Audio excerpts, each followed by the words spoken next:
Welcome to A Dram of Outlander. This is Desiree, your podcaster and the writer for dramofoutlander.com for all things Outlander, from the Dinah Gabaldon book series to the Starz TV series and everything in between. This is episode 104, season 3, episode 5, Freedom and Whiskey. It was written for television by Toni Graphia and directed by Brendan Maher. Phenomenal, amazing, very cohesive, transitional episode. Loved it. This season has been just nailing it and hitting it out of the park week after week. And I'm so happy to see viewers just be genuinely excited. Last season was a bit rough to get through. There were some doldrums there, and I know Dragonfly is a really challenging book to adapt. But there were some clunky, quirky changes, things that made it difficult to watch and to watch over again and to enjoy. There were some definite highlights, especially with Claire and Faith. But I didn't find it to be really rewatchable like season 1 was. And I believe season 3 will be really rewatchable as well. It'll be one of those rainy day adventures to sit and watch the whole thing once it's done. So we have the title card opening scene where it shows Claire being crafty and she's making Brianna's first Christmas ornament. It really ties into something else in this episode that was a little surprising and interesting. And this episode really centers around Claire and Brianna as a mother and daughter, as individual adults, as human beings.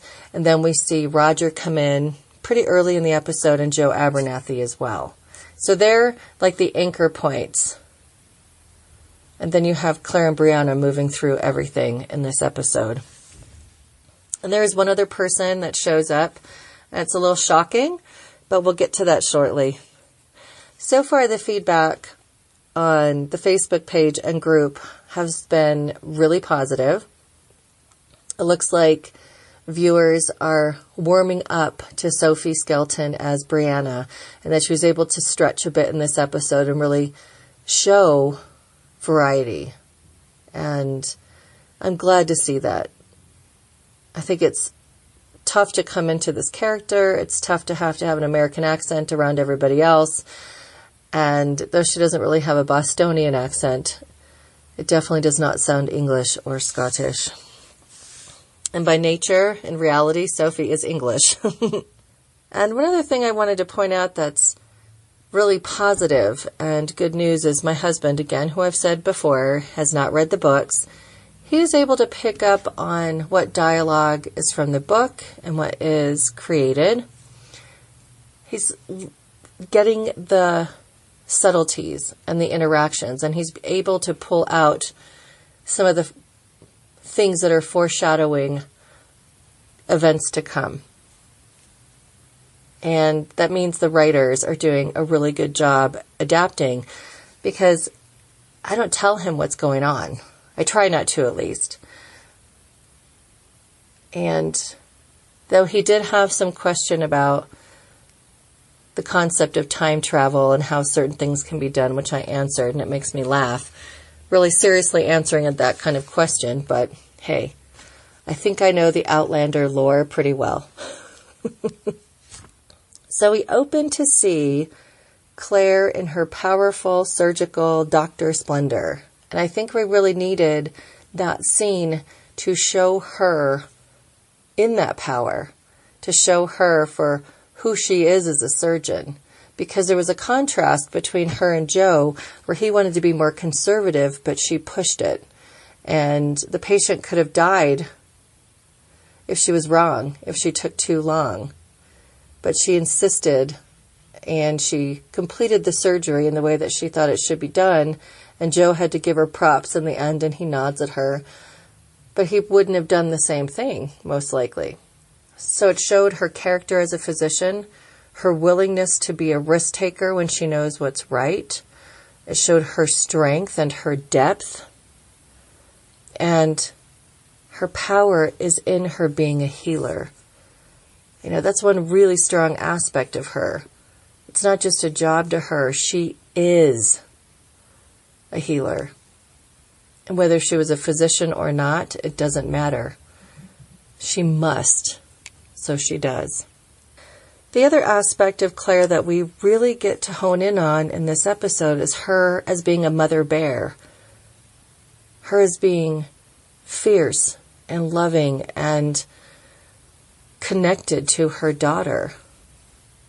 We got the sense in earlier episodes that she and Brianna weren't always well connected and that she really was a daddy's girl. And the opportunity for them to have a strong adult relationship while still maintaining being a mother and daughter has been a really beautiful thing to see unfold. Because again, it's foundational to where these characters are going. Could Claire leave? Why couldn't she leave? What stumbling blocks are there? And we'll talk about it, because this time I'm going to go through the episode as it unfolded in front of us, because it's nearly 100% about Claire and Brianna, with the little side parts with Roger and Joe. So this time I am going to go through in that format instead of picking out the 60s and the 18th century and separating them. Claire on her own is struggling. You can see it. Parts of her are working very well, but otherwise she's preoccupied, and even Joe picks up on it. And what is she thinking about? And during the episode, she tells him about Jamie and that this man was Brianna's real biological father. And, you know, he's prompting her and asking her questions and pushing her toward pursuing this love interest again, whether it's been 20 years or not, because he's seen her live a double life. Wow. He's her best friend. And we get to see how their relationship is really important. And it begs me to wonder, is it inferred how much information she gave him? Did she really tell him everything? What happened off screen that we don't know about? That'd be a great question to tweet the Outlander writers. And because every week they're answering questions from viewers. I don't know. We'll have to see. So we've seen how Claire is doing, where her strengths are, where she's still struggling. We get a very strong sense early on in this episode that there's more to Claire underneath. And Joe helps uncover that. And we see Brianna in class. And the point of this scene is that instead of really investing in the history lesson, even though she does take out some really good key points from it, she's sitting there drawing the architecture. So that's our first clue into her not being a historian, to her being something different. And the biggest takeaway from this scene is that Brianna's struggling since she came back fall semester. She's not doing well in her classes. And also that history can't be trusted, because a piece was used about Paul Revere that even though history says that he was the hero, that it wasn't actually him, but the other person's name has been lost, essentially.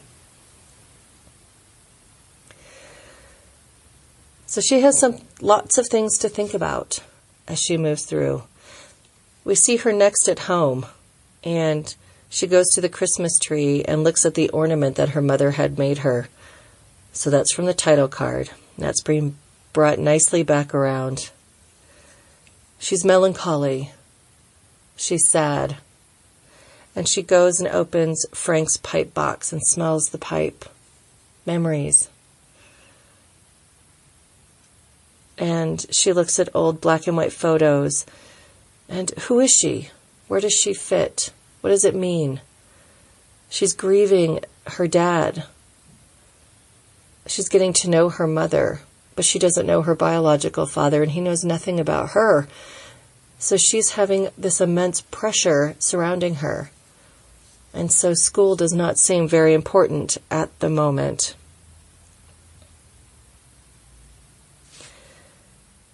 We see Joe and Claire back at the hospital, and it's post-surgery, and they're in their office that they share, and they're drinking booze, which makes me laugh. Because in that time period, you could smoke in hospitals, and I have no doubt that doctors could have a cocktail once they were done with the surgery or going off of shift. It's such an odd concept nowadays. And this is where she tells him initially about Jamie. And I think Joe has my favorite line of the entire night that's created for the episode, and he says, "Fuck fate." Like, he wants to see his friend, Lady Jane, as he calls her. And I wish that would have been explained. Maybe it will in extended episodes when the season comes out on DVD. Why he calls her Lady Jane. But he does, and it's very endearing. It shows the intimacy of their friendship.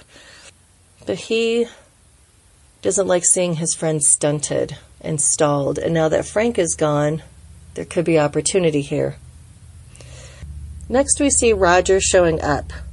He's unannounced. He flies from England to Boston without telling them he's coming. Not so much as a letter or a postcard. And as he's ringing the bell, he hears Claire and Brianna having a row. I mean, they're yelling and arguing with each other. He looks patently uncomfortable, but he rings the bell again. And Brianna answers rather gruffly, but when she sees him, she relaxes and she's so happy. And he says, "Happy Christmas." The fight that Brianna and Claire were having was over the fact that Bri is leaving Harvard. She needs time off. She says she's struggling, that she was expected to come back after the revelations of the summer and just go back to normal, and she's tried, but she just can't. And that she's moving out with some friends.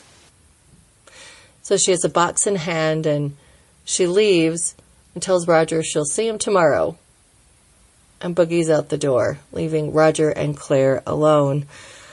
At first he tries to go and check into a hotel, and Claire doesn't let him. It's fine, and they sit down for a meal. And he says he's here to try an American Christmas and to learn some new traditions of his own, because the Reverend used to give toys to needy children. And they had certain things, but it's his first Christmas without his adoptive father, his uncle, and he's here. And Claire explains that reading A Christmas Carol was Bri, Frank, and her tradition until either they outgrew it or Brianna did. It's a sweet moment because Claire and Roger have a separate relationship from what Brianna and Roger have. And it's very respectful, and it's very honest. They've been drinking wine over dinner, then they move to whiskey once they get back into the family room. And Roger is excited. He pulls out information that he found. He found Jamie in Edinburgh in 1765. And the line that she quoted to Jamie about freedom and whiskey is there in this writing that he found. And then another quote that he used was from a Burns poem, but Burns was only 6 years old. And it wouldn't be written for 21 more years. And so only somebody who had knowledge of the future could have written these words. And the printer's name happened to be A. Malcolm, Alexander Malcolm, which are two of Jamie's middle names. So Roger is very excited. He found him. She can go back, right? He's a historian. He's a dog with a bone. And he couldn't stop looking once they left Scotland. But Claire reacts rather unexpectedly. She's pretty upset. She says she didn't want to know.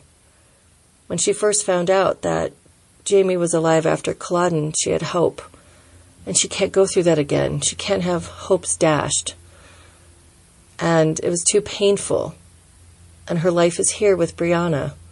And Brianna needs her, and she's her mother. So we're getting to really see how Claire feels about Brianna in a way that we haven't totally seen before. So this is setting that stage for Claire feeling like an immovable object and that she must stay regardless of if they found Jamie or not. And she knows Roger didn't mean any harm by it. But it's really awkward, and it's a tough moment for Roger, and he decides to go to bed.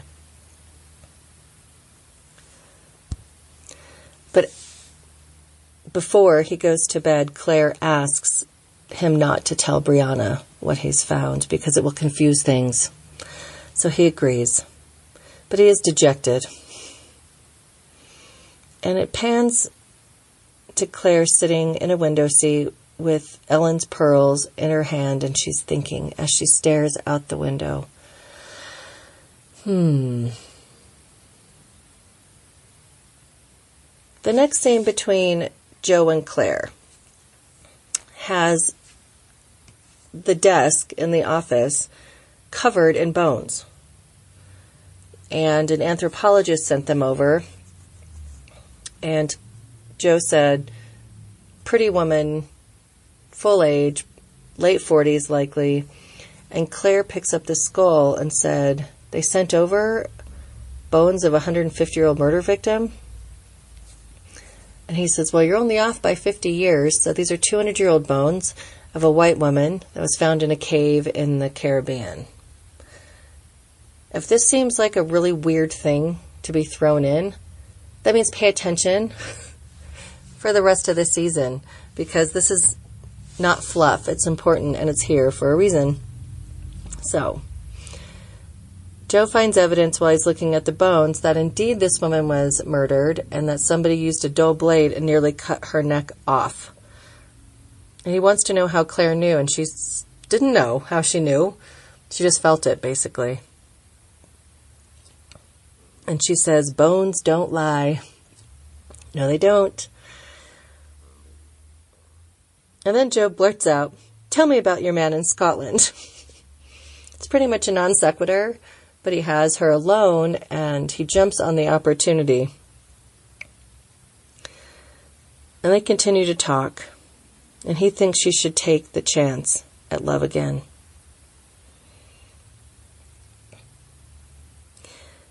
We move back to Roger, and he's at the house, and he's watching a Dark Shadows episode, and the dialogue is exactly pertinent to Claire's place and her decision-making process right now. Because on the show, within the show, it sounds so Inception, a character was willing to give her life to find her love again. And she had. So Brianna comes in and apologizes, and Roger looks up and he says he came for American Christmas, lobster rolls, and Boston cream pie. And she thinks she can arrange that. And then she invites him to Harvard because there's an event honoring her father, Frank, and a fellowship is being awarded and established for his service for almost 20 years at the university. So they walk through Harvard, and she shows him an area that has architectural significance. And her thought process surrounding this architecture is hint number 2, that she's really an engineer and not a historian. And Roger shares with her after she says that, well, she's not the daughter of a historian. She's a daughter of an 18th century Highlander. And he says he doesn't remember his father much. And he tells her how the Reverend would bring his father to life through story, and that history matters. Everybody needs a history, he said. And she takes some exception. She says history can't be trusted. I mean, not Paul Revere, not her parents' marriage, not her. It's all a lie. And that's why she prefers the engineering side, even though she didn't use that word. So we get to see more about her struggle and what she's fighting against. One thing I really liked is the wardrobe in this scene where she's wearing tartan. So it doesn't matter if it's Fraser or Mackenzie. It's that she's wearing tartan.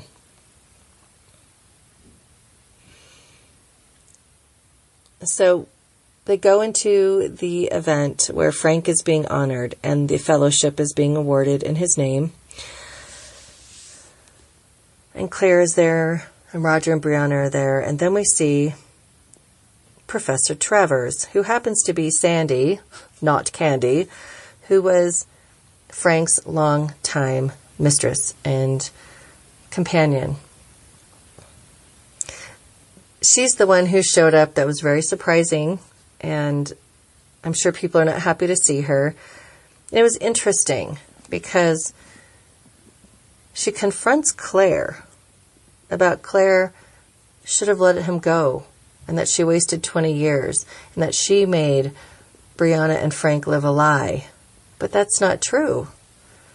Claire had offered Frank freedom in the beginning when she got back, and more than a decade earlier. It would have been like 12 years earlier. And Sandy still sees it through the lens of, I wish I could have one more day with him when you had all those years wasted. And I was willing to share him with you because he still loved you. But I could have made him happy. And she called Claire selfish. And Claire doesn't fight back here. That's what I find so astonishing. That she just takes it. Even though she says it's not the woman's business, she just listens to her. Now Sandy's wrong because Frank chose to stay. And he stayed for Brianna. And she has to have somebody to blame. But also, it's used as a vehicle for Brianna to have some understanding about the state of things. Because she sees this woman talking to Claire very fervently. And it was totally in the middle of this event. Like, she didn't pull her to the side. She didn't take her to the hallway. Just right in the middle of the room. That would really cause some gossip and fodder at the university level, don't you think? She's feeling spurned and she's hurt and upset. And Sandy can't really grieve. Not well, because he was married to Claire. But no, it wasn't Claire's fault. Frank chose to stay, and it's tragic and heartbreaking. So as Claire and Brianna are walking through the school after the event, I don't know what happened to Roger. He's probably talking to the historian still. Or maybe he went shopping for Christmas presents. Bree asks her about the blonde woman, says she remembers seeing her at a bookstore and her dad stopped to talk to her and looked at the woman the way he used to look at Claire. And she says, no, she basically tells her, remember, we said no more lies. It's only going to be the truth. This reminds me of the commitment between Claire and Jamie to be honest with each other. It was okay to have secrets if they needed to, but there had to be honesty. And to me, there's a parallel between Brianna saying, we agreed that there'd be honesty. No more lies. And so Claire just tells her, yes, they'd been in a relationship for a long time. He was in love with her and had planned on marrying her. And she didn't talk disparagingly at all about Sandy. But sort of clarified for Brianna the things that were really going on, and she's getting more information about her father than she had before. And it was pointed out twice that Sandy had been Professor Randall's student before she became a professor herself. Yeah, it feels a little icky. It also says she's a lot younger than him. And Brianna is concerned that her father resented her and didn't like her because every time he looked at her, he saw another man. And Claire said raising her was his life work. And it was true. It was his life's work. And I love that, to be able to bring that back around and say, having Sandy accuse her of being selfish, but Frank stayed because the intact family, and Brianna was more important to him than freedom, because it would have been an empty freedom without his daughter. And so it was his absolute life's work, and he loved her more than anything, and it was pure. And then she asks Claire, what about her? She must have resented her.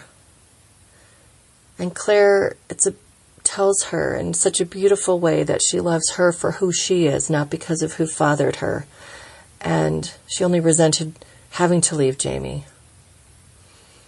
And we get to see this mother-daughter bonding on a deeper level throughout this episode. And this is that part where they're together and they're communicating really well. And then at the end of the conversation, she hands Brianna the photocopies of the article that Roger had found. And Brianna's excited that Claire can go. And Claire's like, I didn't show you this so I could go. That's not my point. My life is here. So again, we're establishing Claire's purpose in her mind. Now, was she just hiding behind it out of worry? I think Claire is a good mama. And I think she really loved her daughter. And the idea of leaving her and leaving her alone when they don't have other family is something that Claire could not readily do. And she couldn't be selfish, because she's really not selfish. She's been grieving and hurting for 20 years, but she's a good mother, and she wants what's best. So they really clear the air, and Brianna really wants her to go. And she calls her mama and tells her that she's an adult and that it's okay. It's so sweet here. It really made me a little sniffly. This episode felt and was so much slower than the prior episodes that were trying to combine just vast amounts of information into an hour. And this one was very little time. It was a matter of a couple weeks, maybe. That was all. It was very short. And so we're getting to see more depth and more building, and we're seeing where these storylines are going. I think it's really key and vital to have an episode like this, so it doesn't just feel like we're just moving forward to move forward.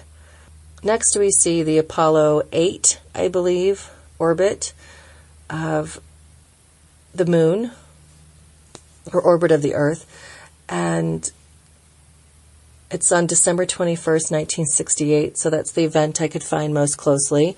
But it's where NASA was sending astronauts out to orbit the Earth. And it was just groundbreaking and shocking. And this scene was really used to prove a point.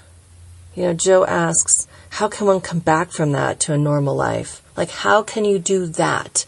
How can you go into outer space and see the Earth from above and see the moon in a different way? How can a person do that and come back just as if it's normal, just back to the everyday? And it's really poignant because Claire's like, I've been doing that. I've gone to where you're not supposed to go. I've gone to the place that no one's ventured to, and I've come back. It's a struggle, and it can never be the same. And you're different than you were when you left. And Claire looks up out at the moon, and it cuts to Bree and Claire talking about the possibility of Claire going back. And Claire's trying to explain how the stones work, and it's not like an elevator, and it's difficult, and she may never be able to come back. And could Brianna live with that? Could she live with never seeing her mother again? And Claire's not sure she can live with it. And Brianna assures her again that she's an adult and it will be hard, but she has to go. And that in all of this and all this soul searching of her own, she's discovered that she's most like her mother. And if she's even part of the kind of woman that Claire is, that she'll be fine. But that Jamie doesn't know anything about her. And Claire has to go back, even if it's only to tell him about Brianna, to tell him about her life and who she is. So she's real to him. And it's just, again, layers upon layers, and it's showing Brianna's maturation, and she's not so bratty and not accusatory to her mother. She's seeing her mother as a woman, and she's seeing her mother as an individual, and she's seeing herself as a woman and as an adult. And yes, she needs her mother, and she doesn't want her to go, but she's willing to sacrifice. And at the end of the conversation, she says, now I have to give him back to you. It's like, as everybody starts crying. This episode, I think, was almost more emotional than the last one with Jamie having to leave Willie. That was like gut-wrenching. But this one just builds throughout the episode of your heart just like squeezing and seeing the grieving that has to go on for this mother and daughter to be without each other. And then we also see Claire's insecurities coming up. Will he remember her? Will he love her? And Brianna is just being supportive and saying, you have to go. If you felt this way, how could he not as well? You know, we see Claire asking Joe for his opinion. Is she sexy? Does she look good still? And he's known her for 15 years, and he says, you're a skinny white broad with too much hair and a great ass. She just wanted a man's opinion, and he was the only man she could ask. And that's direct dialogue, and it's so great. And he's her go Joe. He wants to give her the opportunity, and he wants to push her to do what she needs to do. And she simply thanks him. And they wish each other a Merry Christmas. So it's Christmas night or Christmas Eve, I'm not sure which. But Brianna and Claire and Roger are exchanging gifts. They give her a box of coins for her to use that they found at an old shop, which she'll need because she'll need to have money to spend. A book on the history of Scotland, so Claire will know what's happening.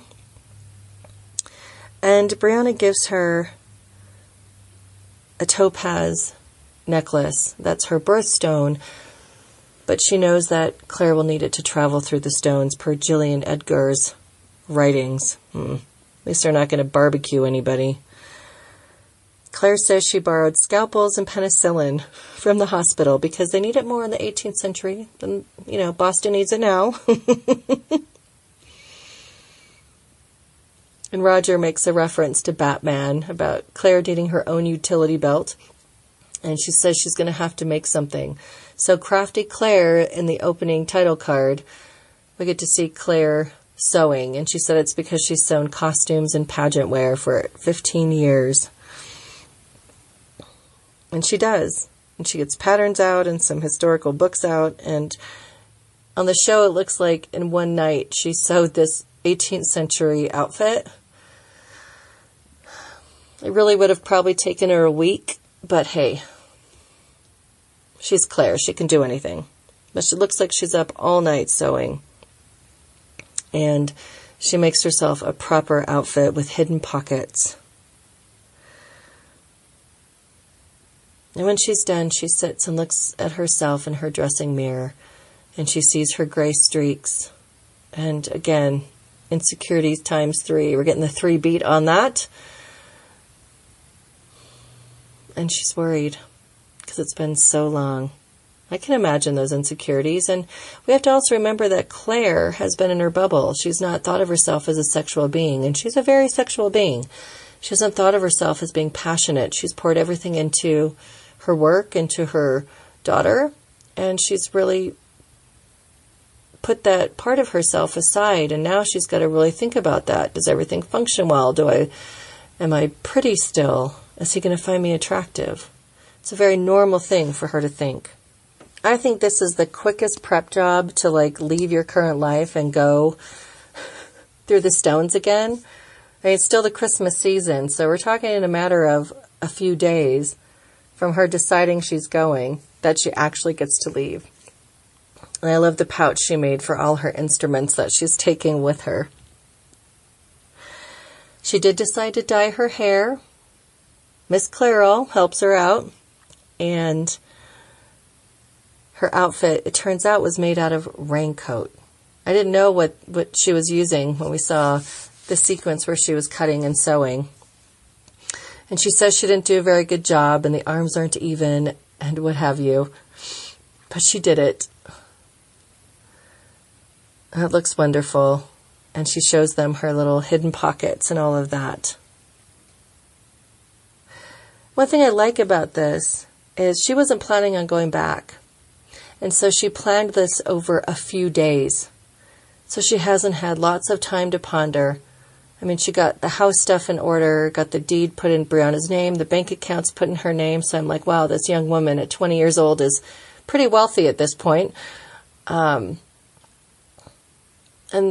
that's all she's had to do. I mean, she hands her resignation letter to Brianna for Joe. Did she tell Joe everything? Does he know about the time travel? It wasn't really inferred, but something tells me he must know. Or he must, because he's basically all that Brianna has now, besides Roger. I'm not sure. What do you think about that? I'm kind of on the fence. I can't really tell if she did or not. Brianna's not happy that Claire's not allowing her to travel to Scotland to see her off at the Stones, and she says she can't. She needs to be peaceful, and she might not be able to go if Brianna's there at the Stones while she tries to leave. I think that makes a lot of sense.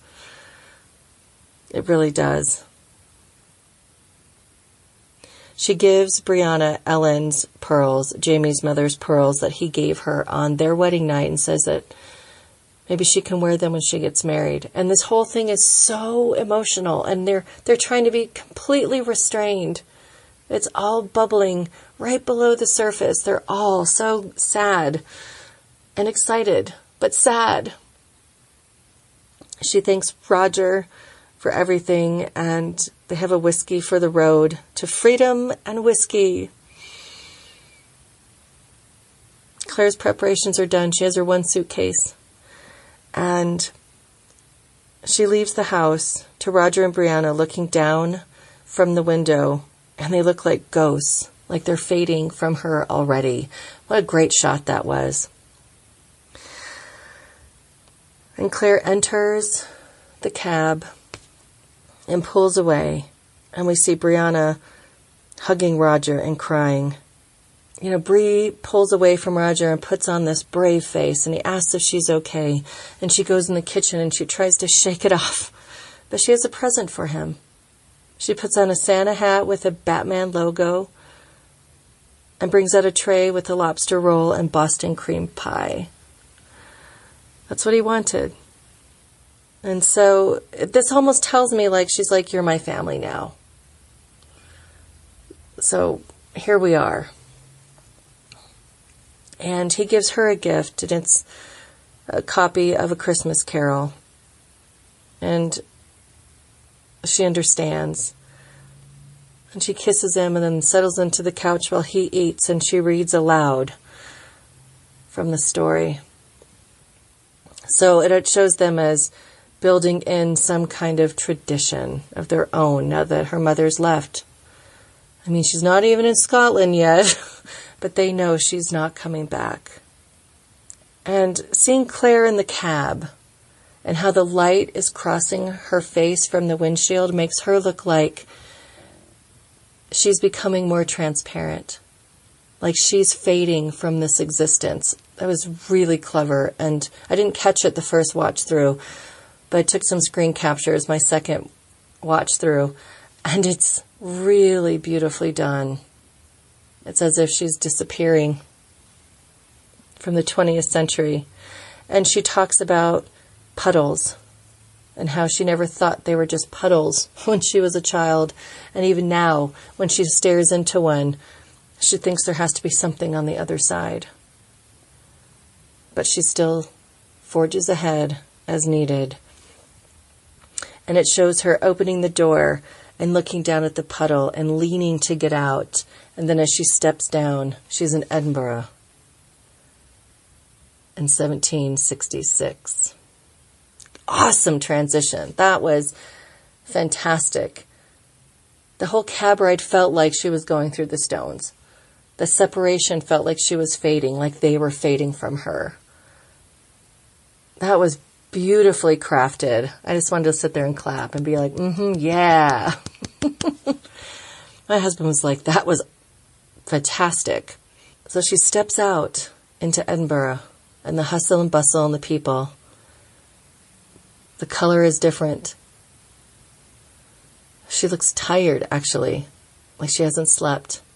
She looks excited and apprehensive. Her emotions are just rippling through her. And Katrina Balfe did an amazing job with this. I mean, she had to carry this episode. And she asks a young boy how to get to A. Malcolm Printer, and he tells her it's on Carfax Close. It's just down the way. So she keeps walking. And she finds the shop. And she sees that beautiful sign we've seen pictures of, that metal sign. And I want an actual really good photograph of it because there's symbols within. And I know we can't really, on a glance, or even if we screen capture it, really see what's in this sign. There's a Mason's symbol.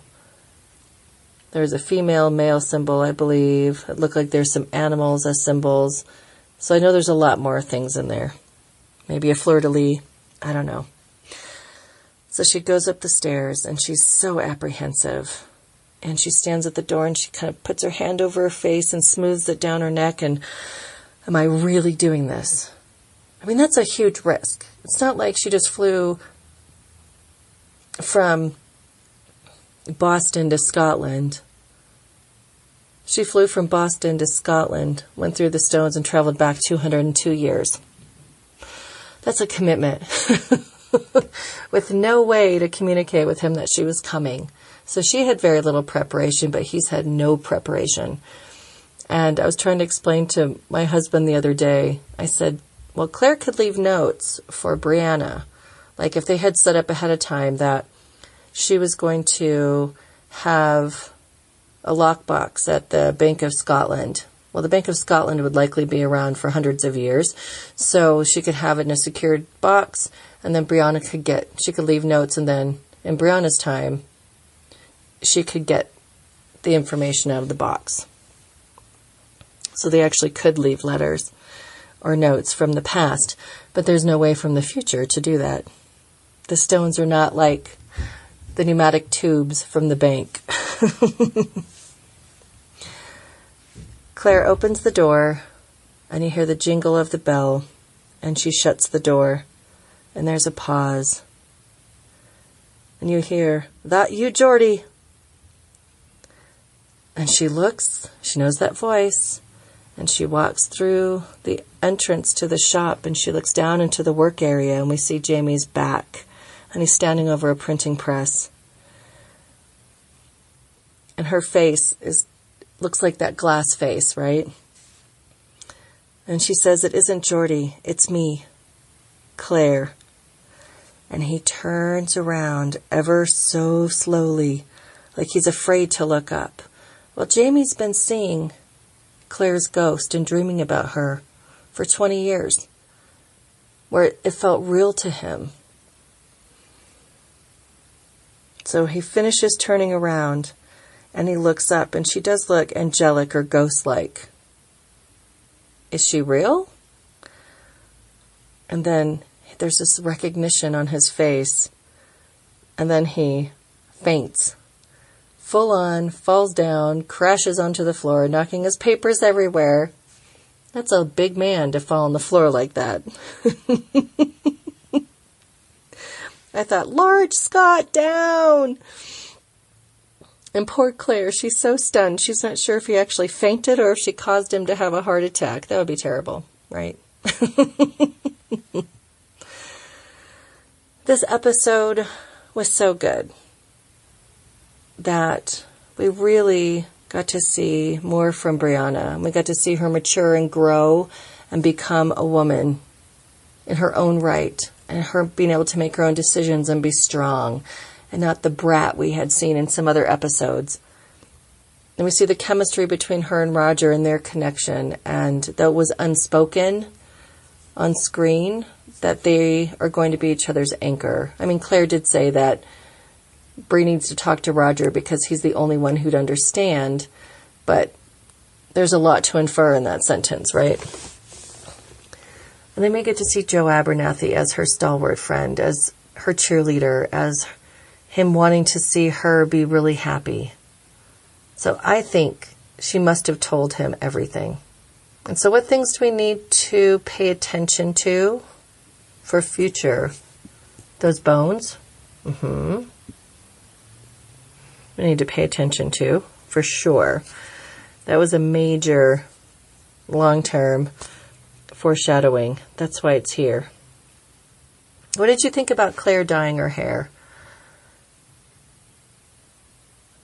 It's interesting to think of her as being insecure that way because she's really not.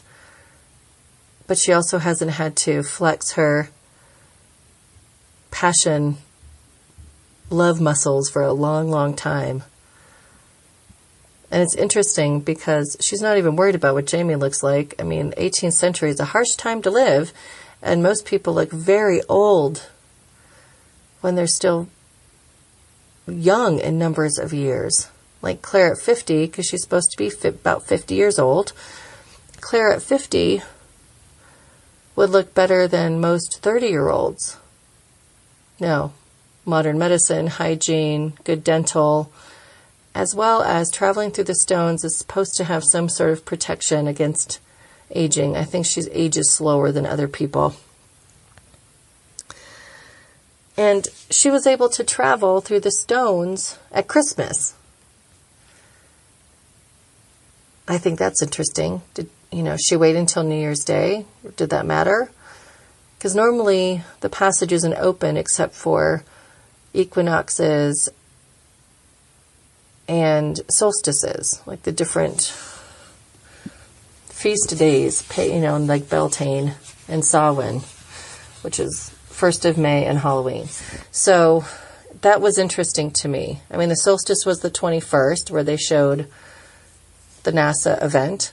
So maybe she was close enough to that they would be open. But when she went through the first time, it was near Samhain, but not on Samhain. So Claire, I think, is just a super powerful traveler, and she's got a very strong aura.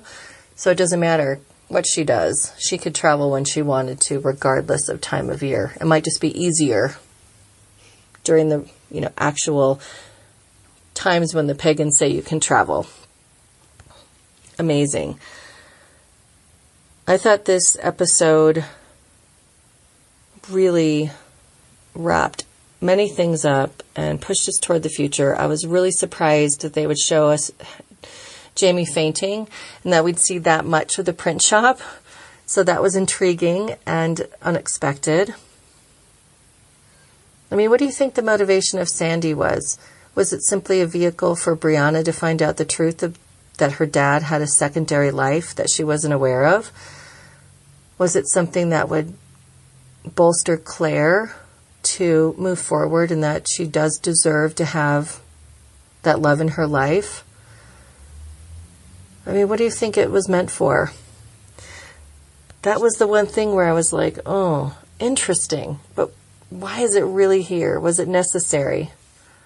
It was probably easier than Brianna finding a letter from her to her father or other information.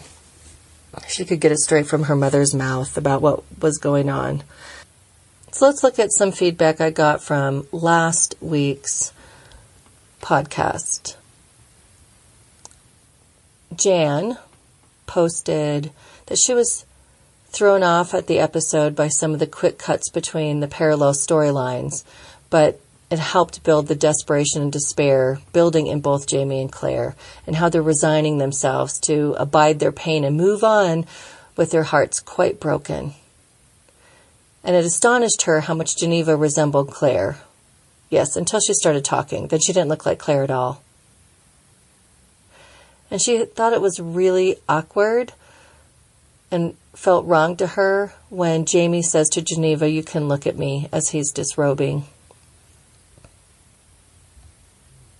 And she wonders how non-book readers are keeping up. And she says, so glad you are at the vanguard of my Outlander experience. I'm grateful to your commitment. Can you believe we were on the print shop precipice? On YouTube, Kiss Lena left a comment saying, I love your reviews. Great job. Your insights are intelligent and witty. So cool. I agree with you that the historical social protocol was adapted to a 21st century audience. I also agree that sexual coercion is rape. I feel sorry that the only currency Jamie was made to exchange was sex. But I also agree it was a test, and if Lord John Grey reached for him, Johnny would be dead and not a suitable father figure for his son for accepting a sexual favor. And she says, think of what Jamie has been over the series, incredibly self-sacrificing for the people he loves. I wouldn't begrudge the writers if they made him darker and tortured by the pain in his life. Jamie is still human. But I think what connects us to this story is ultimately the lead female voice and a male lead who is not perfect but very close. They both excel in resilience, which inspires me as a particularly important character trait. Willie was precious. Producers selected a great young actor. Geneva was a perfect balance of an insecure, entitled woman of her time. LJG is nearly a saint, but I truly appreciate the deference he gives to Jamie, albeit implausible in the time period. Smart observation. I'm subscribing and look forward to catching up on your previous reviews before 305 is aired. Thank you, Kislina. There's a spoiler thread on the Facebook page and group where people can go in as soon as the on-demand or the app version is up at 12:01 a.m. on Sunday morning Eastern Time. I encourage you to go onto Facebook, join the group. It can be a little more conversational. We're still growing it. And on the big Facebook page. People overall have been really excited about this episode. They think it's been fantastic, even though many say it's as far away from the books as they could get with how it was presented. The spirit was there. The dialogue was there. It was amazing. The setup just looked different. And I have to agree with that. Viewers are saying that they could finally connect with Sophie Skelton as Brianna. Like, it made more sense. Sophie's a tough character. I'm sorry, Brianna's a tough character. And she was really snotty. And she was hard to like at first. And I really liked the fact that Brianna was like, I'm more like you, Mom, than I am my father's. And I think so too. I think Brianna is actually very much like Claire. And if you think about what Claire would be like, she can be impertinent, she's bossy, she gets in people's faces, she says inappropriate things, she can fly off the handle. I mean, right? Brianna was simply Claire without the maturity on board yet. And as we see her mature, we see her more coming into being a strong woman, much like Claire is, and less impetuous, which I think is wonderful. So this week, you can find us on Wednesday night on Twitter at 6 p.m. Pacific, 9 p.m. Eastern, under the hashtag ADOO. We'll be chatting about this episode and what everybody likes and dislikes and just how it went overall. The Outlander writers are answering questions from every episode. You use hashtag Outlander ALN, and it's under the Outlander Writers Twitter account that it gets answered in a couple of days after the episode, and Toni Graphia will be answering questions since she wrote this. She did a masterful job. I mean, you can take a lot of material and boil it down, which is difficult, but then to take such a short period of time and have to work in so much more depth and detail, that also takes quite a lot of skill to do, and there's a reason the rest of us are not screenwriters. She was fantastic.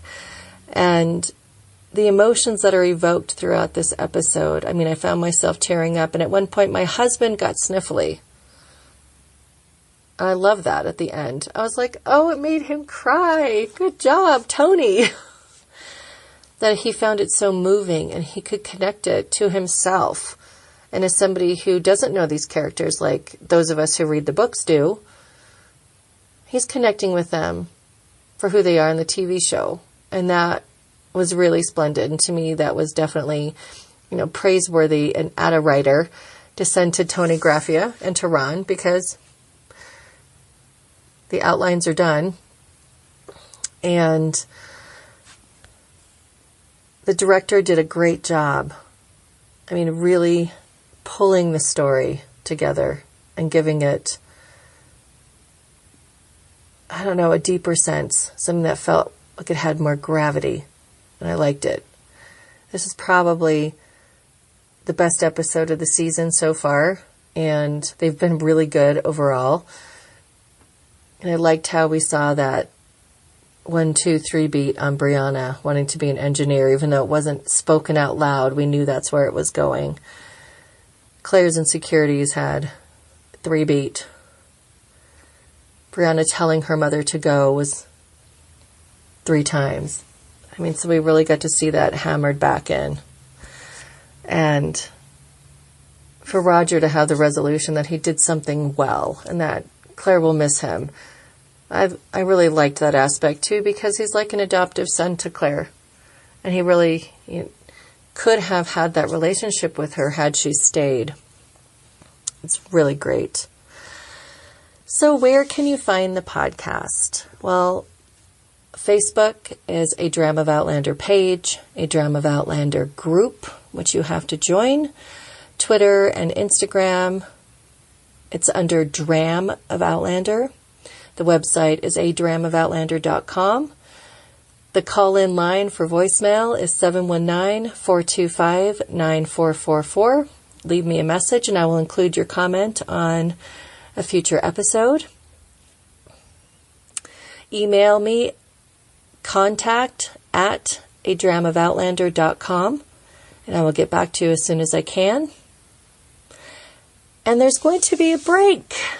I forgot to mention between episode 5 and episode 6. Next week is going to be a bye week. So I will still have a podcast go up. I have an interview with Teresa Carl Sanders of Outlander Kitchen, which you will find entertaining. She's amazing and smart and wonderful. But she's been doing weekly recipes for the episodes. And I encourage you to go to her site and Facebook page. It's fantastic. And even if you're not much of a cook, try it out. How can you support the podcast? You can do financial offering, of course. If you want to do a monthly offering, it's patreon.com/adramofoutlander. If you want to do a single offering, then just send me an email or voicemail and I will get in contact with you how to do it. I was asked the question from somebody out of the country and I'm still trying to investigate that. I'm not sure. Please go to iTunes or Stitcher or Google Play if that's how you listen to the podcast and put in a review. Reviews count. Reviews are currency for podcasts. And bottom line, share the podcast. Share the link to the podcast. Tell other people about it. Send them to the social media pages to connect. Leave comments. Talk to others on the pages and the other social media sites. Get involved. Outlander has grown an amazing friendship community. I have friends that are going to be lifelong friends that I have met through my love of books and my love of the show. And it's available to you too. It's a great community, and I want to thank all of you who are part of my social media pages and sites that you make it easy to have to moderate. We have such a wonderful time engaging with each other, and there's no drama, and I appreciate you. And you guys are smart, and you have awesome insights, and this stuff matters. It does. And people sometimes think it's funny that you might connect to music so much or a show or books so much. Well, this one's a double whammy. It's books and a show. But there's a lot that can grow from it. And I don't think it's any different from how people used to read stories or listen to teleplays or have some type of theatrical concerts or etc., storytelling times. Humans have always been attracted to the arts in some way or another, and it helps us learn about life or escape life. So I appreciate you and I thank you. The podcast is booming. We're having record numbers of listeners, and I'm so thankful for you. And I will keep doing it every week as long as you want me to, as long as the show goes on and there are books to read. So I look forward to hearing your thoughts and comments and questions. And until next time, Slán Живá.